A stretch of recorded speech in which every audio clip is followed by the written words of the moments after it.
Good morning, students. So in the last class, we were discussing about the different terms associated with the scheduling, right? And we have seen response time, which is the time between the submission of a sub request for processing to the time its result becomes available, right? So once the requests are submitted to processor or a scheduler, and the time between submission of a request and getting the result from that particular central processor unit is called a response time. Next one, the turnaround time. It is the time between the submission of a job or a process and its completion by the system. Here there is a slight difference between response time and a turnaround time. So here in response time we are getting only the results, right? So until the result becomes available, right? And the turnaround time is submission of a job or a process and its completion by the system. Means if once the result comes, and and we will do some housekeeping works with those results, right? So the time taken by the system by the job or a process, submission of a process and its completion by the system is turnaround time. So you will understand these concepts in further of this class. Okay. Next, the weighted turnaround time. It is the ratio of turnaround time of a job or a process to its own service time. So this we will see in next slide once we start discussing the different types of scheduling. Next one, the mean response time. The mean means here average. Mean means average response time. So it is average of the response times of all sub requests serviced by the system, right? Next, mean turnaround time. Again it is average turnaround time, right? So here average response time RT, and this is average turnaround time, average of the turnaround times of all jobs and the processes serviced by the system. Throughput, the average number of jobs or processes or sub completed by the system in one time of unit, right? So throughput we will talk with respect to time, right? So the number of requests or the sub requests or the processes processed by the system with respect to some certain time is called throughput. Next one, we will see the different types of scheduling techniques. Here we are going to see two different types of scheduling techniques, which are broadly classified as non-preemptive scheduling policies. Second one is preemptive scheduling policies. So first we will discuss the non-preemptive scheduling policies, right? So in non-preemptive scheduling policy, as the name itself tells, what do you mean by non-preemptive? What is preemptive first? What is preemptive? Preemptive is it is a forceful action taken by the operating system, right? So what is a preemption means? Preemption means the forceful releasing of different resources by the operating system, right? So initially operating system will allocate different resources to user processes, right? So once the user process is running, if one more process comes with the highest priority, then what operating system will do, if it doesn't find any extra resources, what it does, it will release the resources allocated to one or the other processes, and those released resources will be allocated to that higher priority process, right? So this is forceful deallocation of resources from the process is called the preemption, right? So whatever it may be, the resource may be a CPU, it may be a memory, it may be a disk, or it may be IO devices, right? So forceful deallocation of these resources from a particular process is called preemption, right? So non-preemption means it is opposite of this, right? So in this case, operating system cannot deallocate the resources from a process. Once the resources are allocated to that process, those processes will be blocked with that particular process. Yeah, those resources will be blocked with that particular process, right?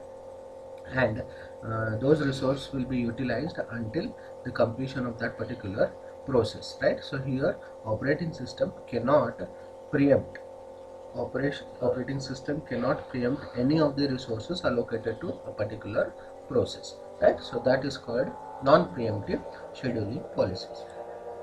In a non-preemptive scheduling policy, a server here you can take an operating system, or a server is a CPU. Server is a CPU. Always services a scheduled request to completion, right? So here the operating system cannot preempt those resources. CPU you can take from the lower priority process. Here we cannot talk about the priority, right? So here once the particular process is scheduled, it will be busy with that particular CPU until its completion. So once the process gets completed, then only the CPU can be allocated to some other process. Okay, so this is the technique of non-preemptive scheduling policy, in which operating system cannot forcefully deallocate any of the resources from any of the processes. Next, the scheduling is performed only when servicing of a previously scheduled request is completed, and so preemption of a request never occurs, right? So let us say one CPU is busy with one of the process P1, let us say P2. There are three processes in the memory, right? So initially operating system will assign CPU to P1, right? So P2 and P3 has to wait until the completion of P1, right? So once the completion of P1 occurs, then CPU will be released from the process P1 and it will be allocated to next process P2, right? So here, even though, what is the disadvantage of this particular scheduling technique? Even the execution of P3 is less. Let us say P3 requires only 3 seconds for its execution, and let us say P2 requires 10 seconds for its execution, and P1 requires, let us say, 20 seconds of execution, right? So even though the P2 requires less amount of time for its execution compared to P1, but it has to wait until the P1 completes its execution if we adopt this non-preemptive scheduling technique. Even though the P3 execution time, you can see P3 execution time is very less compared to P1 and P2, even though it has its less execution time, it has to wait for 20 plus 10, 30 seconds it has to wait until the execution of P3 starts. So this is the disadvantage of non-preemptive scheduling technique, right? So we will see those disadvantages later in the chapter. Okay. Next, the scheduling is performed only when servicing of a previously scheduled request is completed. So once P1 gets once P1 completes its execution, then only the CPU can be allocated to some next processes. Since a request is never preempted, the schedulers only function in improving the user service or system performance is reordering of requests, right? So here scheduling is never request is never preempted, right? So never preempted. So in such cases, what scheduler can do, it can only reorder those requests. So here, instead of assigning CPU to process P1 next to P2 directly, here what operating system or scheduler can do, by looking at the execution time of those particular processes, it can reorder these processes and it can allocate the CPU to these processes. So here after reordering, first P3 comes because it has a less service time or a less execution time, right? So first the P3 is scheduled After that, P2 are scheduled because it has 10 seconds of service time, and finally P1 is scheduled. So only scheduler can reorder those requests or reorder those processes depending on the service time of those particular processes, and scheduling can be done here. So if we want a fair user service as well as the system performance, right? Or if we want to increase the system performance and a fair user service, then scheduler can only what it can do, only it can reorder those requests or processes. So here we are going to discuss two non-preemptive scheduling policies. One is first come first serve, as the name itself tells. Whichever process comes first, that will be scheduled first, and the next processes will be scheduled later. Next, shortest request next scheduling, right? So we are going to see these two techniques in detail. Okay, so moving to the next slide, we'll first discuss the first non-preemptive scheduling technique, which is FCFS, or first come first serve schedule. Here the requests are scheduled in the order in which they arrive, right? So whichever process comes first, that will be scheduled first, and later the other process can be scheduled. The list of pending requests is organized as a queue, right? And the scheduler always schedules the first request in the list, right? So scheduler always schedules the first request in the list. An example of FCFS scheduling is a batch processing system in which jobs are ordered according to their arrival. Let us say now we will discuss this FCFS in detail, right? So first, let us say process P1 arrives, next P2 arrives, right? So as they arrive, as these processes arrive, depending on that, so or in that order, the processes are scheduled. So here you can see P1 has come first, right? So it has come first, so it will be served first, then P2 will be served, then P3 will be served, right? So irrespective of their service times or the execution time, they are scheduled in order. So first come first served basis, right? So let us take one example where the different processes, let us say 5 processes are there in the memory, and admission time, what is the admission time? The time at which the processes come inside the computer system or start their execution, right? And what is the service time? Service time is a time required to execute that particular process completely is a service time, right?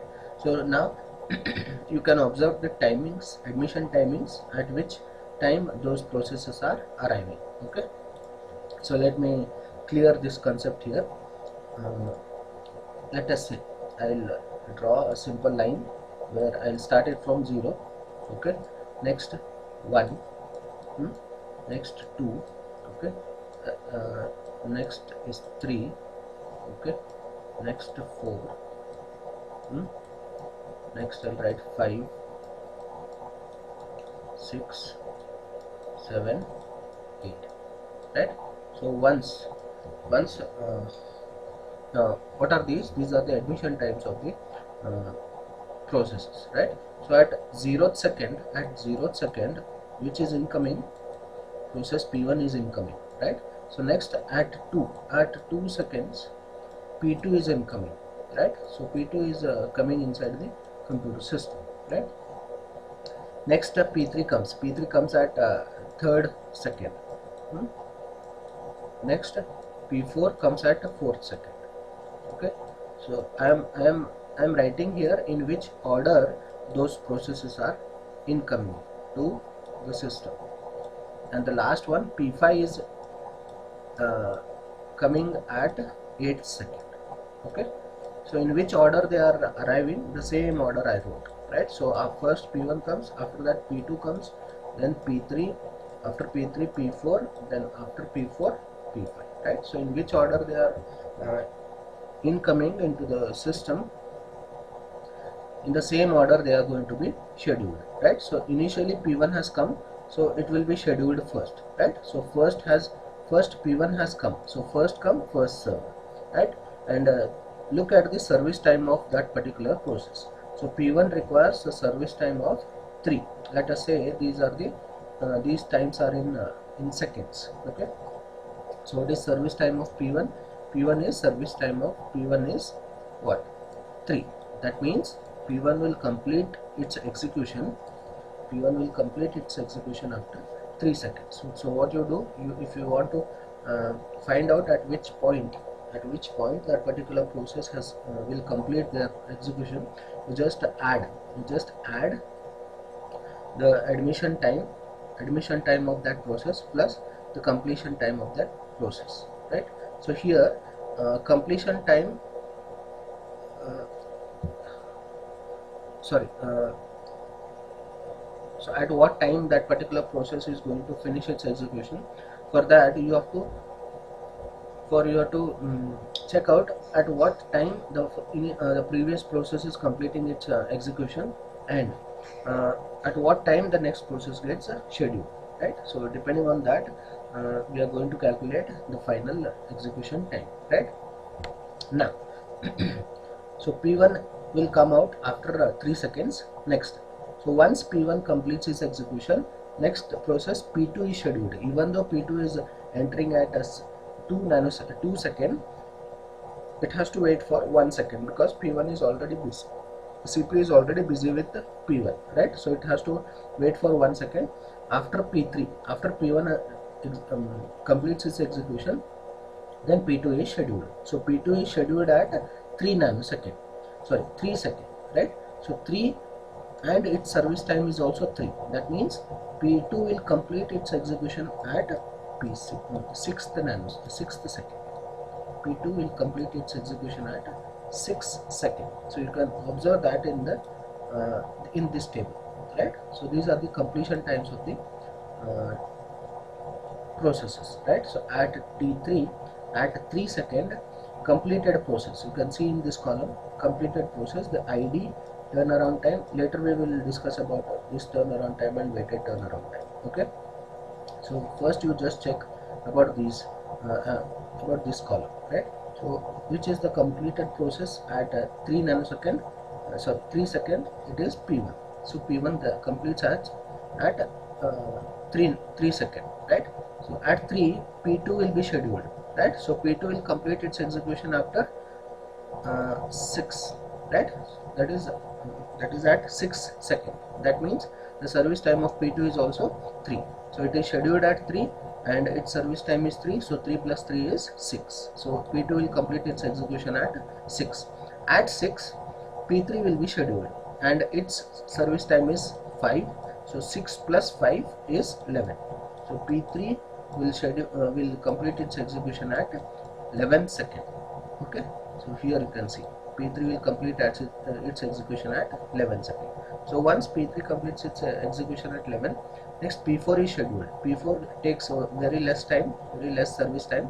So 11 plus 2 is 13. So at 13 P4 will complete its execution. So you can see in the table P4 completes its execution at 13 second. Next, at 13, P5 is scheduled and its service time is 3. So 3 plus 13 is 16. So P5 gets will complete its execution at 16 second, right?